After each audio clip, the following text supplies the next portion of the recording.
आज 2021 में एससी या ओबीसी के समाज के नेता हर क्षेत्र में पाए जाते हैं। यहाँ तक कि हमारे समाज के लोग ढेर सारी नौकरियों में पाए जाते हैं, प्रशासनिक क्षेत्रों में पाए जाते हैं। लेकिन सवाल उठता है कि आखिर न्यायपालिका में हमारे समाज के न्यायाधीश उतने क्यों नहीं हैं जितने एक ही वर्ग के खासकर ज़्यादातर लोग पाए जाते हैं।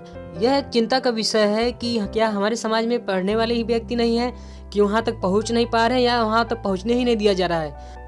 फ्रेंड्स, आज के ज़माने में यह भेदभाव का या जातिवादिता का एक महीन सा रूप ले लिया है।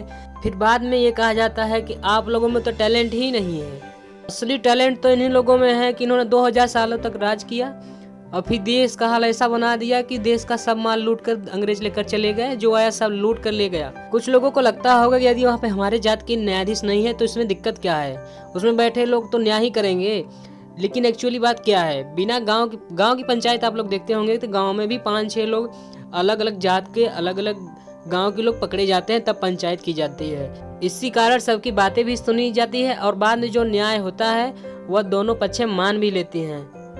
आप जब सोचिए 98% सुप्रीम कोर्ट में बैठे न्यायाधीश जनरल कैटेगरी के हैं, तो क्या कभी भी वो ओबीसी या एससी के या माइनॉरिटी के पक्ष में ज़्यादा आवाज़ उठा सकते हैं? आपको इसका उदाहरण पिछले साल पता चल गया होगा, जब 10% रिजर्वेशन सवर्ण लोगों को मिला था, सवर्ण छात्रों को मिला था नौकरियों में और अन्य चीज़ों में। सुप्रीम कोर्ट में बैठे जो न्यायाधीश थे उन्होंने इस पर खुलकर नहीं बोला, जिसकी वजह से आज आपको बता दूं कि 10% पॉपुलेशन वाले 10% रिजर्वेशन लेकर बैठे हैं और 85% पॉपुलेशन वाले 40% रिजर्वेशन लेकर बैठे हैं।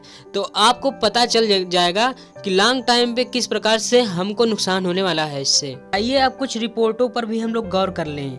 यहाँ पर सिर्फ हवाई बातें नहीं होंगी फ्रेंड्स। इस समय 34 में से 11 न्यायाधीश ब्राह्मण समाज से हैं। अगर हम 1947 के बाद की बात करें तो 1947 से लेकर अब तक टोटल 247 जज हुए हैं सुप्रीम कोर्ट में, केवल वो भी ब्राह्मण समाज से। ब्राह्मण समाज से सुप्रीम कोर्ट में मिनिमम 8 जज रहे हैं। शुरू में तो इनकी भागीदारी लगभग 90% थी, लेकिन अभी हालात सुधरे हैं, लेकिन पूरी तरह से नहीं सुधर पाए हैं। पहले एससी समाज से जो भी जज थे उनका नाम बालकृष्णन था, जो 1980 में बने थे। 1980 तक एससी और ओबीसी के कोई भी जज सुप्रीम कोर्ट में थे ही नहीं। उसके बाद ओबीसी समाज से SR पांडियन थे। मतलब 80 तक तो हम लोग थे ही नहीं कहीं। 80 के बाद हम लोग कहीं पहुँचे हैं, वो भी इस प्रकार से पहुँचे हैं कि सब्जी में जिस प्रकार से धनिया डाली जाती है उसी रूप में है। तो फ्रेंड्स, अगर यहाँ तक हम नहीं पहुँच पाए हैं तो इसका 2 ही कारण है, या तो हम लोग पढ़ते नहीं हैं या फिर हमारे साथ भेदभाव किया जाता है। लेकिन सेकेंड वाला पॉइंट सबसे मजबूत पॉइंट है फ्रेंड्स, इसी पर हम आज चर्चा करेंगे। पहले आप ये जान लीजिए कि न्यायाधीशों की नियुक्ति किस प्रकार से होती है। एक्चुअल में जो सुप्रीम कोर्ट में न्यायाधीश का नियुक्ति होता है फ्रेंड्स, उच्च न्यायालय में, उसमें कॉलेजियम सिस्टम के द्वारा न्यायाधीशों की नियुक्ति होती है। कॉलेजियम सिस्टम या कॉलेजियम जो संस्था है वो जो निर्णय देगी उसी के आधार पर राष्ट्रपति न्यायाधीश नियुक्त करता है।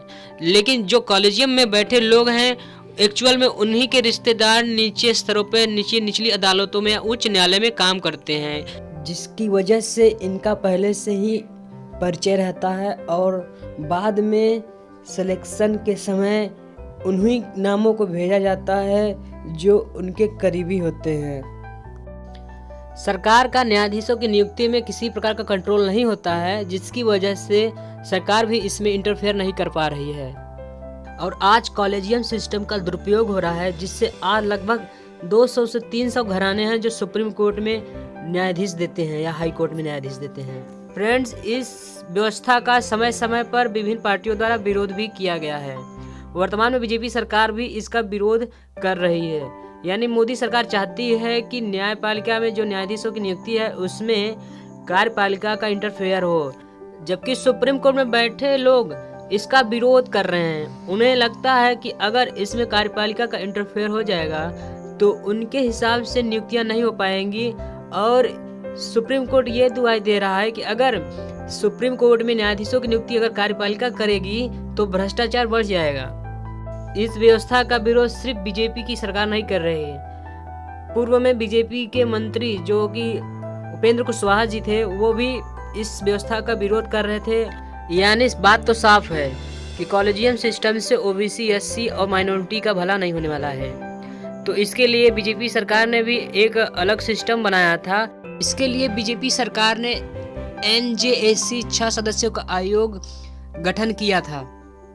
फ्रेंड्स, एनजेएसी में 6 सदस्य थे, जिसका अध्यक्ष देश का मुख्य न्यायाधीश था। उसके साथ सर्वोच्च न्यायालय के 2 वरिष्ठतम न्यायाधीश थे, देश के कानून मंत्री और 2 गणमान्य नागरिक। चाहे 2 गणमान्य नागरिक यानी जिसका चुनाव प्रधानमंत्री या लोकसभा में विपक्ष के नेता और मुख्य न्यायाधीश की एक समिति को करना था। लेकिन यह जो व्यवस्था था, इसको सुप्रीम कोर्ट ने नकार दिया और उनकी जो व्यवस्था थी वह ठंडे बस्ते में चली गई और बाद में फिर कॉलेजियम सिस्टम ही चलता रहा। एनजेसी सिस्टम भले ही सुप्रीम कोर्ट के न्यायाधीशों ने नकार दिया, लेकिन उसमें कुछ वरिष्ठ जो न्यायाधीश थे उनका कहना था कि एनजेसी सिस्टम में थोड़ी सी परिवर्तन करके लागू किया जाना चाहिए था। इससे बेस्ट व्यवस्था है ही नहीं। मतलब साफ है, सरकार पर भी परिवारवाद हावी हो चुका है। यानी सुप्रीम कोर्ट में बैठे लोग नहीं चाहते थे कि उनकी जगह कोई और ले। अब आप इसके बारे में क्या सोचते हैं, आप कमेंट में दे सकते हैं। क्या इसमें सुधार किया जा सकता है, क्या इसमें बदलाव किया जा सकता है, आप ज़रूर बता सकते हैं। अंत में कहूँगा कि अच्छी जानकारियों के लिए अगर आप चाहते हैं चैनल चलता रहे तो प्लीज़ सब्सक्राइब कर दीजिए, लाइक कर दीजिए और शेयर भी कर दीजिए फ्रेंड्स। धन्यवाद।